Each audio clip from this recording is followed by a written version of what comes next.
Just one link from the anchor chain weighs about the same as a refrigerator, and the entire thing altogether can weigh as much as a blue whale. Now, you might think the anchor is what keeps the ship still, but if it landed on a hard surface, it would just slide across the seafloor as the ship floated away.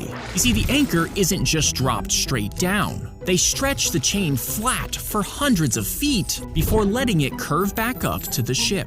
And when the waves push, the energy travels up the links, but it's usually not strong enough to pull the whole thing up, so the combined weight of both is actually what keeps your ship floating in place.